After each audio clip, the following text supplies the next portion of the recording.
Dear Mr. A&R, we all struggling artists. Realize the world is cold, but we came here to spark it. Swimming little guppies in a sea full of sharks. It's gonna take a miracle to not end up hard. Hello, and welcome to another episode of Inside the Six with Ian and Thomas. Hi, everybody. Thanks for tuning in. This episode is going to be all about the round of 16, and it was extremely exciting. Yes, it was. More 2018 Russia World Cup madness going on. A lot of things that you see, and you're just like, that actually happened? Yeah. Like, did that really just happen? Yeah. And I mean, it's been like that the entire tournament. I think probably new game of the tournament for me is Colombia-England.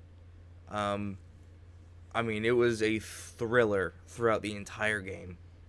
It eventually went into extra time and into penalties, but Harry Kane scored his 6th goal of the tournament to bring England up early on in the second half. And I think right now, with Cristiano Ronaldo being gone, Lionel Messi being gone, I think he's probably got Golden Boot basically all but 100% wrapped up. I'll agree with that.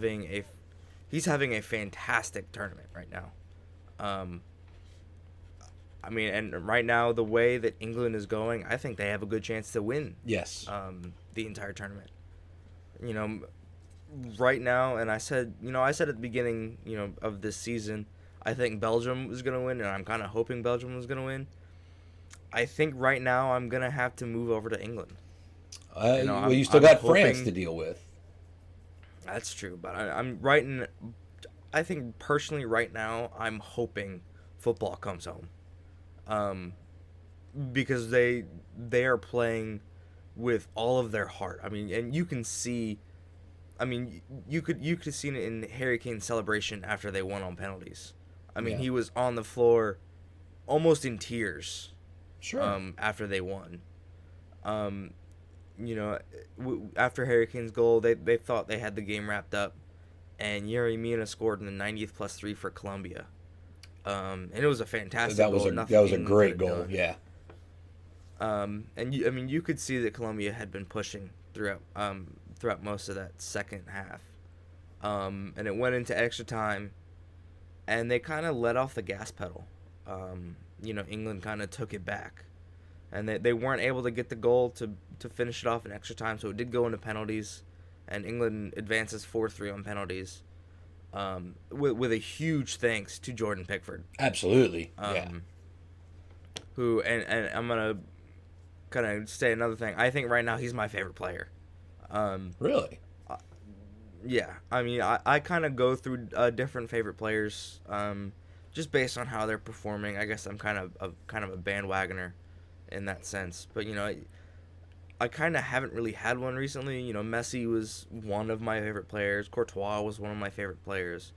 But, I mean, I know me and you have been talking forever about Jordan Pickford. Yeah. And I don't think that makes you a bandwagoner. I mean, I think that just means that you understand that situations change. The elements of what's going on around them changes. I mean, people age.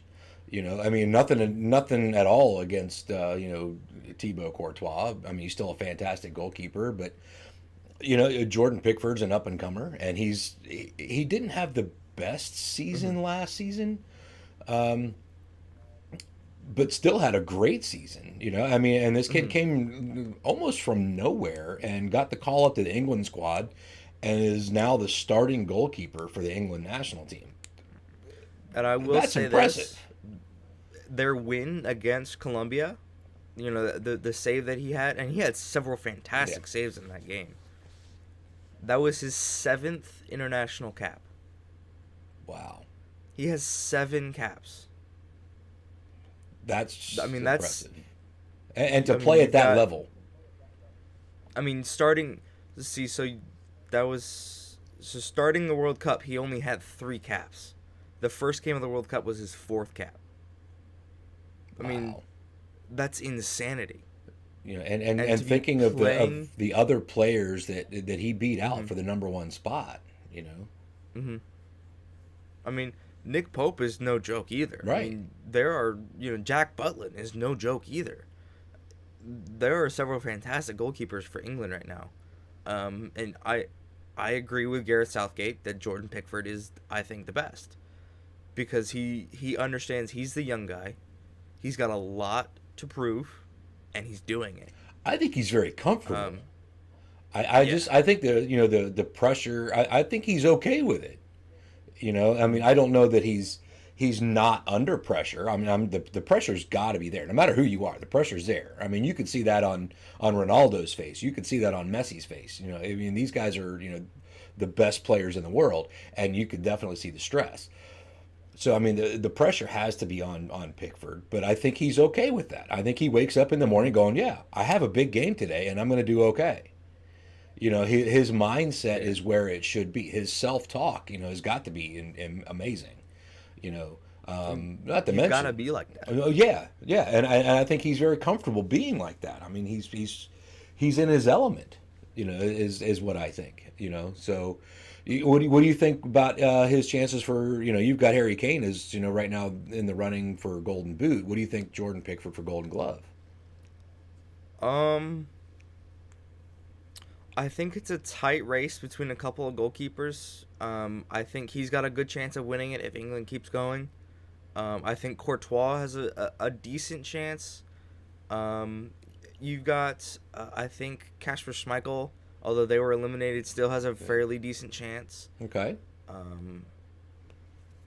think the Croatian keeper probably has a decent chance. Subasic. Yeah, there's so many keepers right now that are performing extremely well. It'll be exciting to see what happens at the very end.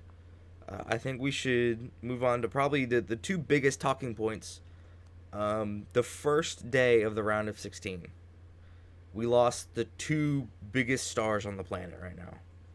Both Ronaldo and Lionel Messi were eliminated on the same day. Yep. Hours apart. And then, and they were close games. Argentina only lost 4-3 to France.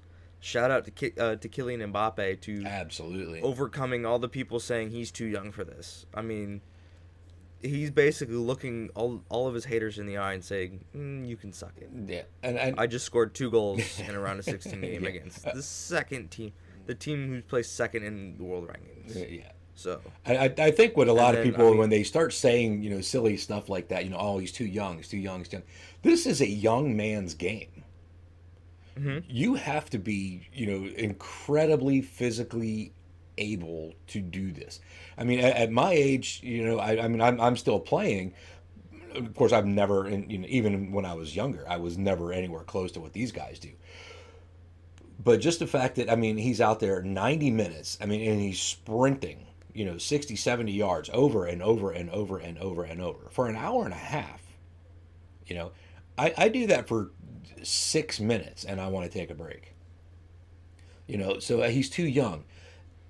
It's ridiculous to say that. He's too young to play a young man's game. What? So, and again, yeah, shout out. The goals are fantastic. The kid's got a really good football brain, and the physical prowess to go along with it. So, yeah, absolutely. But it was kind of a hard day for, soccer fans. Whether you're on the CR7 or you're on the Messi side, because both of those guys are heroes to a lot of players, mm-hmm. And they're both gone, from this tournament. It was really shocking to me. I had Portugal winning their match against Uruguay. I knew that was going to be a close game, and seeing Uruguay when they went up 2-1. I thought Portugal maybe could have pulled it out and brought it into extra time, and they almost did. Uruguay was very solid on defense, and I heard the announcer say they were built for defense, yeah, which is kind of weird to say because you still got attacking stars like Edison Edinson Cavani and Luis Suarez. Right. Now, will Uruguay be out Edinson Cavani in the next match because he did come off injured? We'll have to wait and see. Yeah. But I think if Uruguay plays the way that they did against Portugal, they could go pretty far down this tournament. They still got to get past France. So they got to get past France. France is a difficult team. I think they're probably one of the top 3 teams that could possibly win this tournament right now. I think I'll say 4. I think the 4 teams that could win this tournament are France, Brazil, Belgium, and England. Yeah. And one of those teams is going to be eliminated. Will be eliminated Friday, depending on how that game goes. Speaking of Brazil and Belgium, Brazil had a quite comfortable win against Mexico. Yeah. But I think one of the bigger talking points of that game wasn't even the game. It was the continuation of Neymar's theatrics. I'm sorry. It's just getting annoying. It's getting really annoying, and not just to you and not just to me. It's getting annoying enough that Kentucky Fried Chicken made a commercial mocking Neymar. So when you've got a Southern fried chicken chain making fun of a Brazilian footballer, you know you have stepped in it. And there's little comedic videos all over Facebook and YouTube and things like that. I've seen a couple of them and it's the same thing. They're just making fun of him. It's like with the ability that he has, with the talent, the skill that he has, and the team that he has surrounding him. The fact that he feels like he needs to resort to those tactics, the theatrics, the absolute juvenile silliness. I'm trying to sound as condescending as I possibly can and keep it YouTube safe, and it's really hard because that kind of crap really ruins the game for me. Yep. And I know there's a lot of people out there. Oh, Neymar's he's one of the best players. I think he's, my honest opinion, and this is going to start a whole lot of chatter. I'm sure it is, and I'm okay with that. My opinion of Neymar Jr. is he's one of the most overrated players. I don't think he's worth anywhere near what they keep paying for him. He's a lot of hype. He's a lot of PR. He's a lot of flash and pomp and circumstance. He is not one of the best players on the pitch. He's just not. And like I said, and there's going to be a boatload of people out there who disagree with me, and that's cool. You're allowed to disagree with me. Put the comments. Let's chat about it. I've played soccer not very long, only about 6 or 7 years, but I think I know quite a bit about the game. As far as what should be happening and what shouldn't be happening. I've played defense, and I can tell you right now that I have absolutely every confidence in the fact that I could defend against Neymar with my eyes closed. That's how overrated I think he is.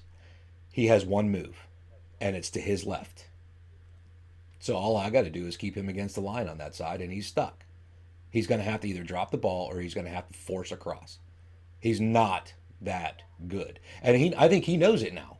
I think he's figuring out, I'm not as good as people think I am. I need to see if I can't get a set piece out of this. And I think that's where he's at. Changed my mind.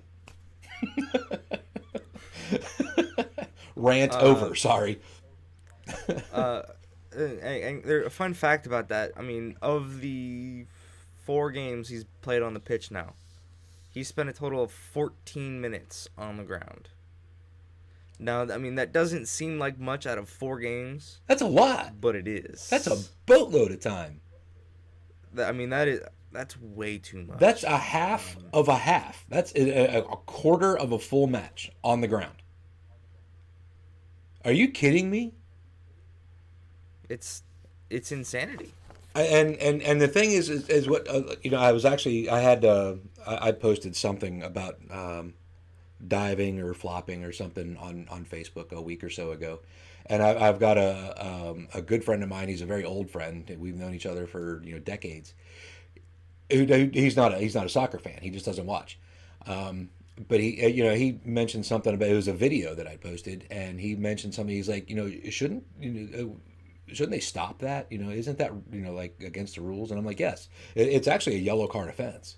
It's deceiving a referee. Mm-hmm. And that's the only way to really stop that is for these referees to start enforcing it. They call the foul, or they call it, especially when they're in the box. For some reason, that's the only place they call it. If you dove and you're flopping around and you're literally look like you have just been possessed by Satan himself, and you're flopping around on the ground for 14 minutes, you're supposed to get a yellow card. Mm-hmm. And for some reason they're not doing it, and that's really the only way to fix that. And another point is, if you watch a women's soccer match, you don't see that. You don't see that. Well, and if you watch a lot of like the older, like the veteran players, right, they'll get knocked down and they'll get right back up. Yeah. I mean, they don't do that, writhing on the ground in pain stuff. And I don't understand where it's coming from. I mean, I know several years ago, the Italian national team actually got caught coaching it. There was some secret video taken of a training camp for the Italian national team. This was years ago. And one of the trainers or whatever was teaching Italian national players, international players, how to fall down and make it look like you were hurt, and I think that it's kind of permeated. It's everywhere. I mean, it's in English Premier League, it's in MLS, mm-hmm. It's in the French league, it's in the Italian league, it's everywhere, and it's disturbing because it ruins the game. Like with the Colombia England match, there were so many fouls in that match that I was surprised that 22 players actually finished the game. And it made the game hard to watch because every time something happened, the referee's got to stop and he's got to show the yellow card and he's got to write down their name and their number and all mm-hmm. that stuff. And it ruins the flow of the game, the game is not meant to be won on set pieces. That's why these guys practice the dribbling and the juggling and the little tricky turns and stuff like that. I mean, if it all comes down to set pieces, then, eventually it's going to turn into a hockey match. You're going to have one guy out there who's called the enforcer, and he's just going to go out and lower a shoulder into everybody. And, you're going to have set piece after set piece after set piece. And now you're not talking football anymore. Yeah. So, hopefully, FIFA and other, soccer entities, other federations and whatnot, can figure out how to slow this down because it's getting bad, and now you've got top players, like Neymar, who are making a career out of it. 14 minutes in 4 matches? Bull hockey, man. Go get a job. We'll digress and move on to the Belgium Japan match. The Belgium Japan match was actually a fantastic. I mean, it was absolutely wonderful to watch. I did not watch that one. I have heard many things about it. And yeah, I understand it was an incredible match. And I think actually a lot of people actually thought Japan was going to pull it off. I thought they were too. I mean, it was frightening, to see, okay, Germany's out. Belgium, I think Belgium was, probably the best team in the tournament at that point. And then, they go 2-0 down to Japan. Yeah. Blue Samurai, man. And nothing against Japan. I mean, obviously they made it this far. They deserve everything that they've earned. They couldn't hold them off. And Belgium's kind of been like that the entire tournament. They kind of turn it on really late, and when they turn it on, they turn it on. I mean, you've got 3 goals in like 25 minutes, I think. They have an incredible squad, though. Oh, absolutely. Well, and the final goal, I mean, it took like 9 seconds. Yeah. It went from Courtois to De Bruyne, out to the wing. I can't remember who was out on the wing. He carried it down, crossed it in. Romelu Lukaku left it. Yeah. And Chadley finished. Yeah. It was. I mean, it 9.2 came seconds from the train. It came from the training ground. You could tell that they had practiced something like that. It was magnificent. I saw the highlights of that, and it was absolutely magnificent. And I saw somebody had a really cool graphic of that, and it was kind of neat to watch. And it came directly from Thibaut Courtois and Kevin De Bruyne. Yeah. Who are the two, I mean, especially Kevin De Bruyne, the workhorses of that team. Yeah. De Bruyne is the engine room. He is everything to that team. Yeah. I think if you take Kevin De Bruyne out, that team falls apart. Well, and it's the same with Manchester City. Kevin De Bruyne is one of my favorite players. He is so exciting to watch. The creativity, the work rate. Like you called him the workhorse, and that's a perfect way to describe Kevin De Bruyne. Is just amazing. He never stops. He's always trying. Okay, that didn't work. Let's try this. And it's just over and over and over. And he will find a way to smash down that wall. The pinpoint accuracy of his passes is something that every player should aspire to. But yeah, without Kevin De Bruyne, sure, Belgium's going to struggle. City would struggle without him. They have struggled without him. He's out with injury and things like that, and it's hard to replace a player like that. Absolutely. So let's see. What else you got there? We got the Spain Russia. That was another kind of I guess upset. Spain was one of the teams that we kind of expected to go pretty far into this tournament, and Russia, the host country, has been showing up teams left and right. Yeah. A 5-0 bashing of Saudi Arabia, a 3-0 win over Egypt. They did lose against Uruguay to lose the group. I think that ended up helping Russia. I think Spain was not as strong as Portugal. I think they also kind of went in. Spain kind of went in cocky. And it did go into penalties, and the Russian goalkeeper had a fantastic save to win. Yes, that was. I mean, it was a beautiful kick save. Yeah. As a goalkeeper, it brought a tear to my eye to see that. I wish I could make a save that good. I've seen you make saves like that. I mean, it was. I mean, it was a fun match to watch. It was pretty even throughout, and Russia was able to pull out the win in penalties. It was, and Spain goes home. Yeah, and it's just one of those. I mean, I had Spain winning that match. And you said you weren't going to talk about brackets ever again, and so I'm going to bring it up for you. I after every stage, I've redone a bracket. Like, okay, this is how I'm dealing with now. And again, day one, my bracket's smashed. Portugal lost, Spain lost, Switzerland lost. So of the round of 16, I did not do well. But it is what it is.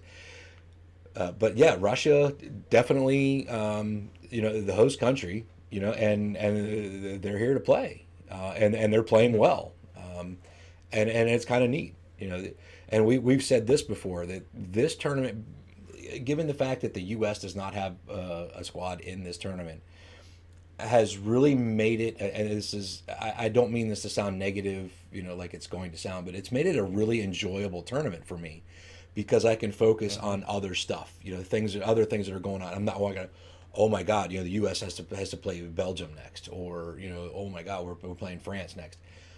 It's I can focus on these other matches that are really exciting, and I can focus on them, not just like, oh my God, that's a really good match. Wish I'd have seen that. Yeah. I can actually tune in to that match and watch it, and that's made this really enjoyable for me. It's been a really good tournament, and the twists, the turns, the plot twists, are really enjoyable. Mm-hmm. We've got the Croatia-Denmark game, which was kind of a surprise to see that Croatia didn't really, I guess, plow through Denmark. I kind of expected that game to end in full time, it went on to go into penalties, and Croatia does move on 3-2 in penalties. I mean, it was a close. I mean, it was 1-1 at the final at 90 minutes. It was also 1-1 in the 4th minute. The goals were scored in the 1st minute and the 4th minute, and then nothing afterwards. Wow. I mean, that's just. I guess it was kind of a boring game to watch, really. Well, I mean, not necessarily. I've seen matches like that before that are really exciting. It's good football. You know, it's not a lot of goals, obviously, but you still get to see a lot of good football. You know, I mean, Luka Modric is a very underrated player to me. You know, and I enjoy watching him.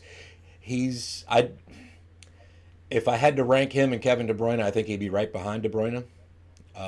But he's an engine for that squad, and the same thing for his club team.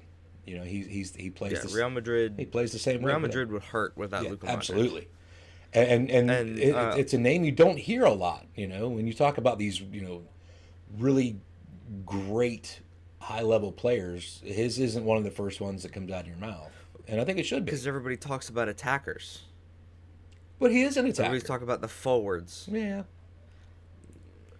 And, shout out to Kasper Schmeichel. He had 5 saves in that game. Wow. I mean, in a game that ends up being 1-1, that's a lot of saves. That kept him in the game. Which is why I think he made enough effort to put him in the running for the Golden Glove. Obviously, we'll have to wait and see throughout the rest of the tournament, since he won't be in the rest of the tournament. But we'll have to wait and see what happens there. The last game that we haven't talked about is Sweden-Switzerland, which was it wasn't as exciting as I was hoping it would be. Yeah, same here. But it was still a good game. Sweden ends up coming out of that one 1-0. No extra time there, obviously. And they'll be moving on to play England in the quarterfinals. It was just kind of it was a slow game. Sweden stuck to their game plan, which was defend, attack, score a goal, and defend the rest of the game. Yeah. Because they're built on defense. Yeah.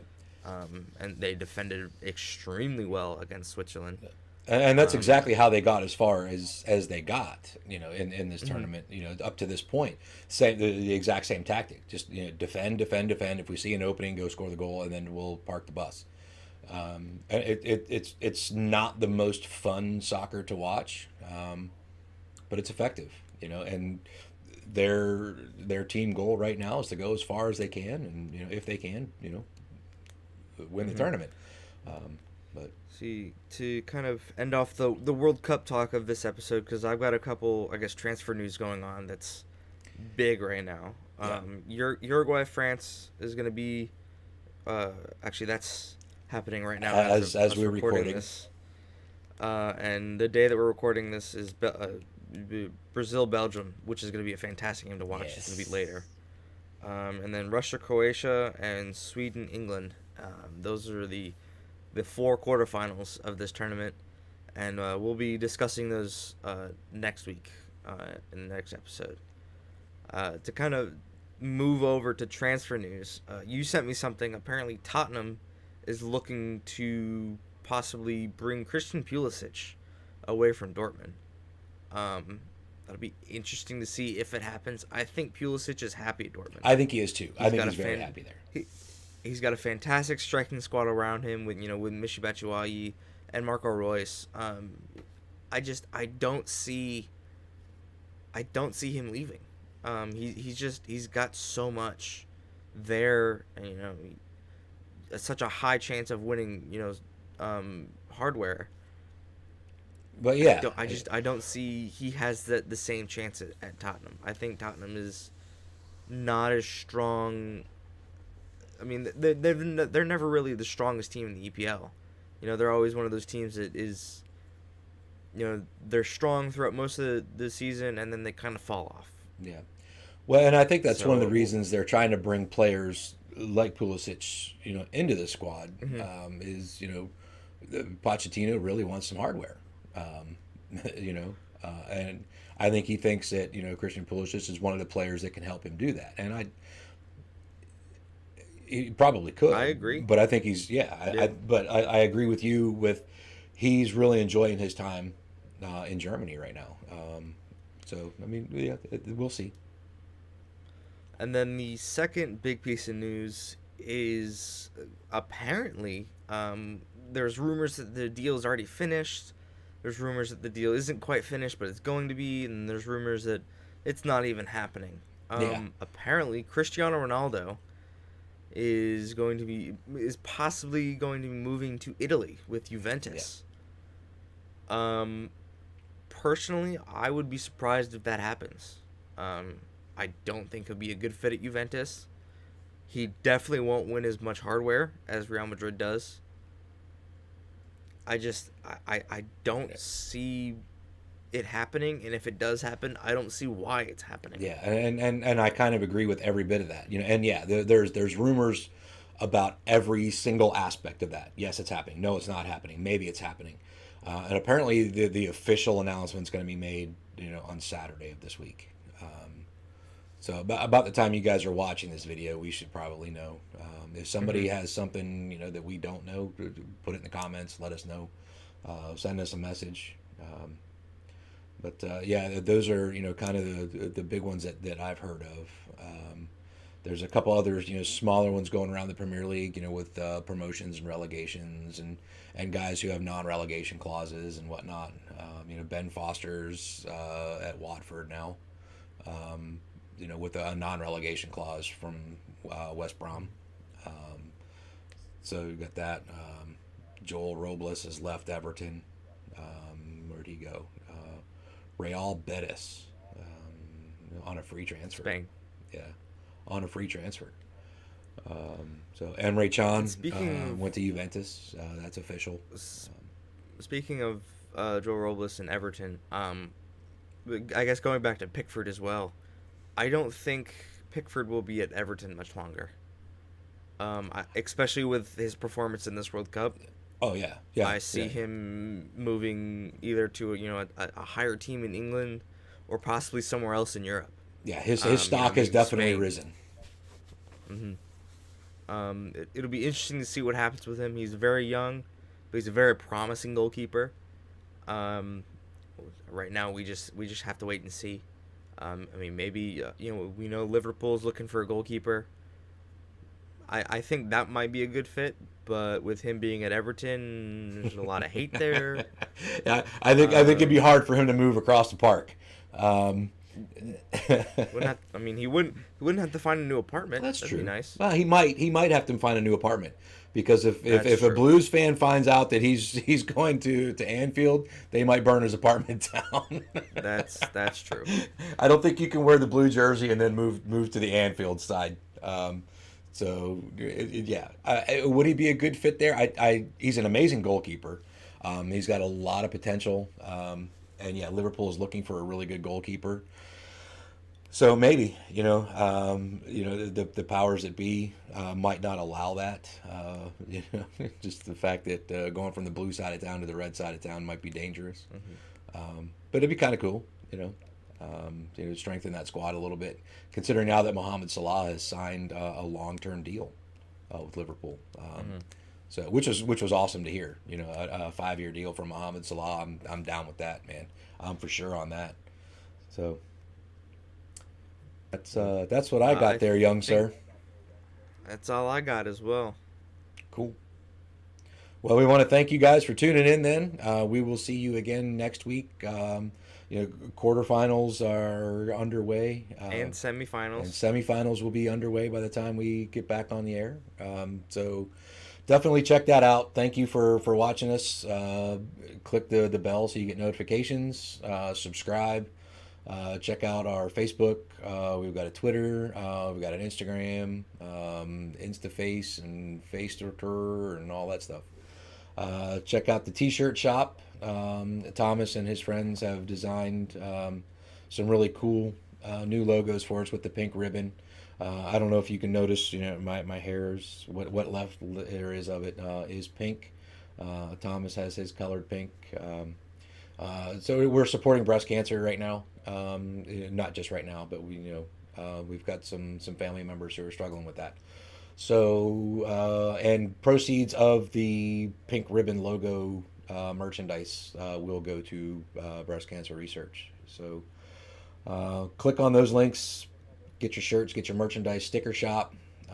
Check out Macrophonic MC, who's our really good friend who was gracious enough to allow us to use his music for intro and outro.